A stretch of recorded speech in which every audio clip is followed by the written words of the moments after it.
Haleluya, puji Tuhan, kita bertemu kembali lagi pada saat ini dengan lanjutan kita untuk kita sama-sama belajar di dalam Mazmur.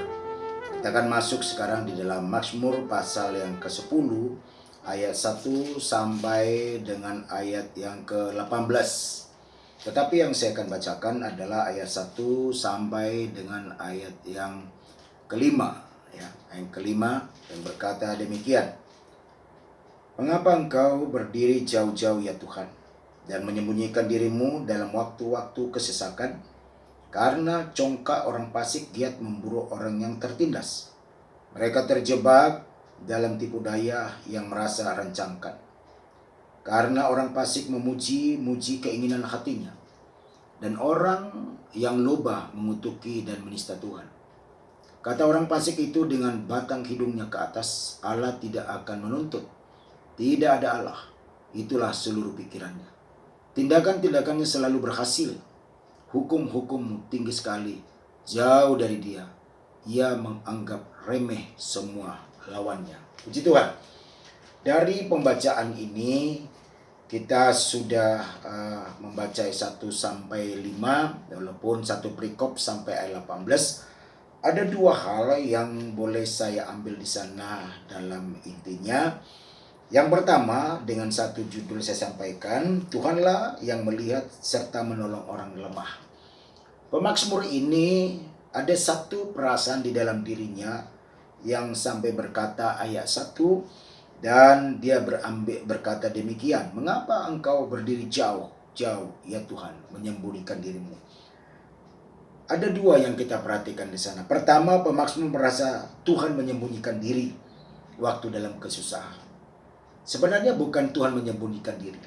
Tuhan lagi memberikan kesempatan kepada orang-orang yang jauh dari Tuhan, yang congkak, yang menista Tuhan, bahkan yang melakukan kejahatan, diberi kesempatan untuk bertobat.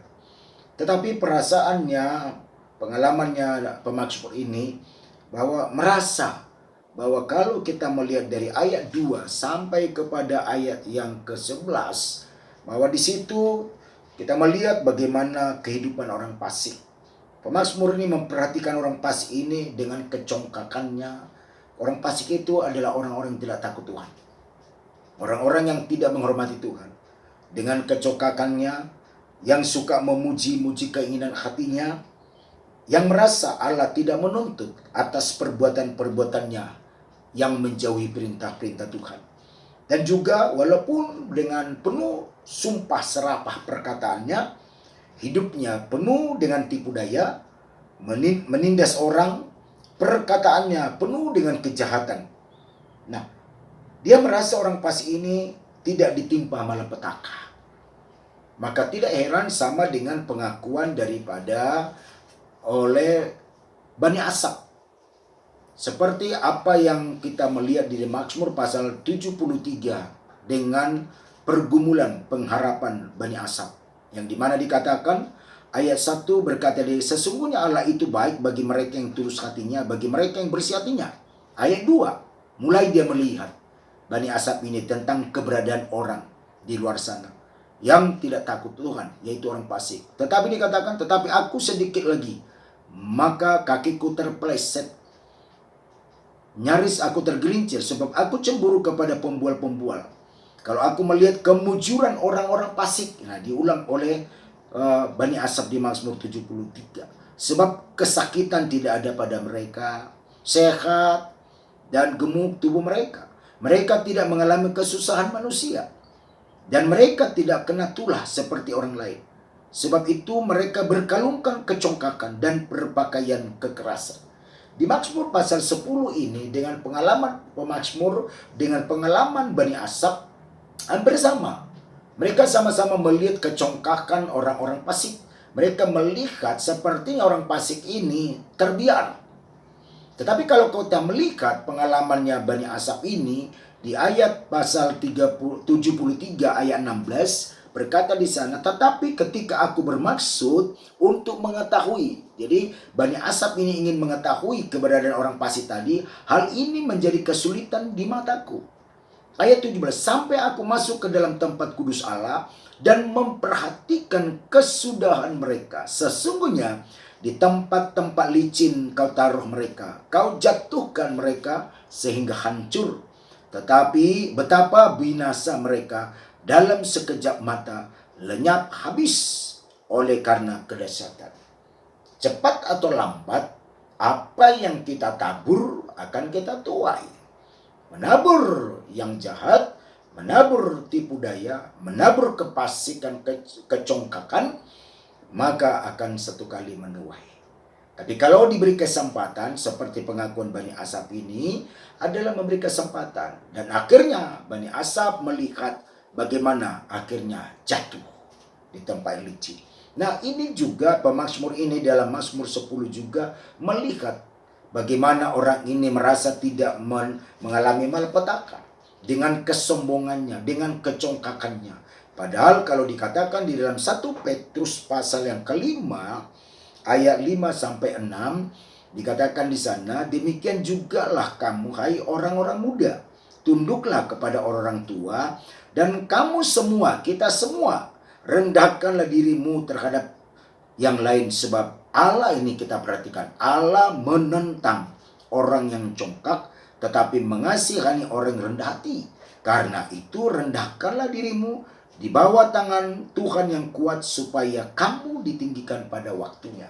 Jadi tidak sia-sia orang rendah hati, tetapi satu kelak orang congkak itu akan juga mengalami, kalau dia tidak bertobat, satu keadaan yang sulit. Itu dilihat, dialami, diperhatikan apa dalam pengalaman hidupnya Bani Asaf. Nah, itu yang pertama kita lihat di dalam Mazmur pasal yang ke-10. Lalu kita melihat poin yang kedua, pemazmur ini lagi melihat dan dia memohon kepada Tuhan dalam apa dikatakan ayat 12. Pemazmur ini berkata, bangkitlah Tuhan. Dia mohon kepada Tuhan supaya Tuhan mengulurkan tangannya, mengulurkan belas kasihannya. Jadi kita ini hanya memohon bisa kepada Tuhan. Sekalipun mungkin banyak orang berbuat seenaknya saja, menindas orang lemah, berkata semaunya, merasa bahwa dia tidak mengalami malapetaka, dan dia merasa sepertinya tidak mendapat apa-apa walaupun membuat kejahatan. Tetapi bagi kita yang hidup dengan oleh firman Tuhan, kita selalu berkata supaya Tuhan mengulurkan tangannya untuk menolong bagi mereka yang tertindas. Itu dikatakan pada ayat yang ke-12 Mazmur pasal 10. Dan dia berkata, lihatlah kesusahan, yang dimana kesusahan membuat sakit hati dan tertindas. Dan akhirnya dikatakan, dan kiranya tangan Tuhan menopang serta menolongnya. Inilah yang kita dambakan dalam hidup ini. Walaupun dalam dunia ini banyak hal yang kita tidak bisa pahami, banyak hal kita tidak bisa mengerti, tapi satu hal yang kita tahu, bahwa Tuhan tidak pernah melupakan kita, asal kita terus hidup di dalam kebenarannya. Sehingga dikatakan pada Mazmur 37 ayat 17, sebab lengan orang-orang fasik dipatahkan, tetapi Tuhan menopang orang yang benar. Hiduplah benar. Hiduplah benar. Jangan kecewa, jangan kecil hati, jangan putus asa. Bila mana kita melihat orang-orang berbuat kejahatan, orang-orang yang congkak, berbuat semaunya, bertindak semaunya. Bahkan ada dikatakan di Mazmur tadi pasal 10, berkata sumpah serapah.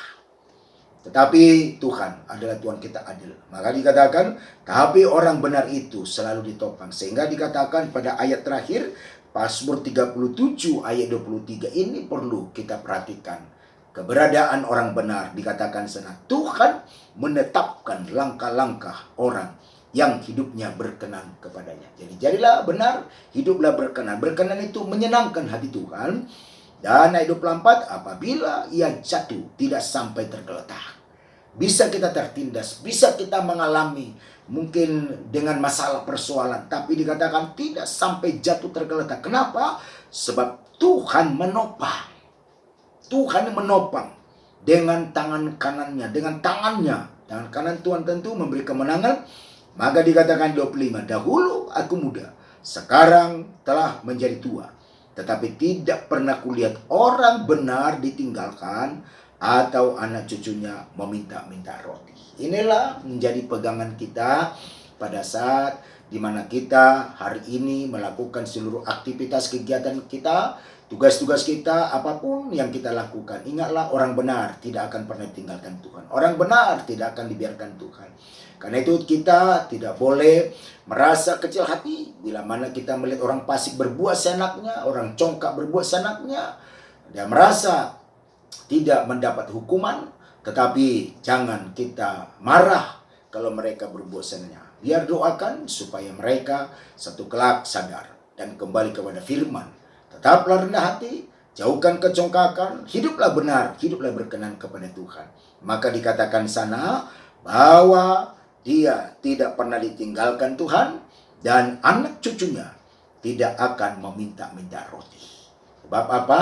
Orang benar itu selalu dipelihara Tuhan. Selalu ada kemudahan, kemurahan. Sekalipun mungkin diizinkan menghadapi masalah persoalan, tetapi tangan Tuhan selalu menopang. Kiranya tangan Tuhan terus menopang kita sepanjang hari ini, dimana-kemana pun kita berada. Tuhan Yesus menolong, kiranya Roh Kudus memampukan kita boleh menerima, merenungkan, bahkan melakukan firman Tuhan ini. Tuhan Yesus memberkati. Puji Tuhan. Haleluya. Amin.